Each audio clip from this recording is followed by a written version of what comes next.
മാങ്ങയും നാരങ്ങയും ഒക്കെ അച്ചാറിട്ടതിന് ശേഷം ഞാൻ നേരെ പോകുന്നത് മാങ്ങ ഉപ്പിലിടാൻ വേണ്ടിയിട്ടാണ് കേട്ടോ. അപ്പം മാങ്ങയൊക്കെ നന്നായിട്ട് നല്ല വലുപ്പത്തിലും ചെറുതാക്കിയിട്ടൊക്കെ അരിഞ്ഞു വെച്ചിട്ടുണ്ട്.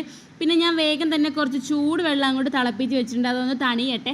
അപ്പോഴേക്ക് നമ്മൾ ഇട്ട് വെച്ചിരിക്കുന്ന മാങ്ങയും നാരങ്ങേൻ്റെ ഒക്കെ അച്ചാറില്ലേ, അതൊക്കെ നമുക്ക് കുപ്പിയിലാക്കി സെറ്റാക്കി വെക്കണം കേട്ടോ. അപ്പോൾ അതും കൂടെ തണിയാൻ വേണ്ടി വെച്ചിട്ടുണ്ട്.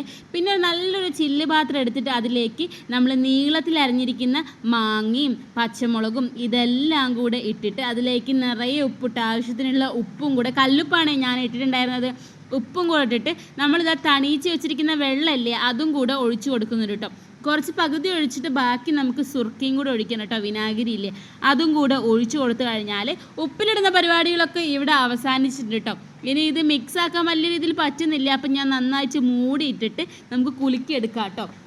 ഇനി ഒരു 2-3 ദിവസം കഴിഞ്ഞിട്ട് നമുക്ക് ടേസ്റ്റ് ചെയ്ത് നോക്കാം. അപ്പോഴേക്ക് ഞാൻ വേഗം തന്നെ അച്ചാറ് കൂടെ കുപ്പിയിലേക്ക് ഇടുന്നുണ്ട് കേട്ടോ. ഇനി ഇതെല്ലാം അങ്ങോട്ട് മാറ്റി വെക്കണം. ചോറിന് വേറെ ഒന്നുമില്ലെങ്കിലും ഇതൊക്കെ സൈഡിലുണ്ടെങ്കിൽ എനിക്ക് അടിപൊളിയാണ് കേട്ടോ. അങ്ങനെ നമ്മൾ ഉണ്ടാക്കിയിരിക്കുന്ന മാങ്ങ അച്ചാറും നമ്മൾ കുപ്പിയിലാക്കിയിട്ടുണ്ട്. പിന്നെ നല്ല അടിപൊളി മഞ്ഞ കളറുള്ള നാരങ്ങ അച്ചാറും കൂടി ഉണ്ടാക്കിയിട്ടുണ്ടായിരുന്നു കേട്ടോ, അതും കൂടെ കുപ്പി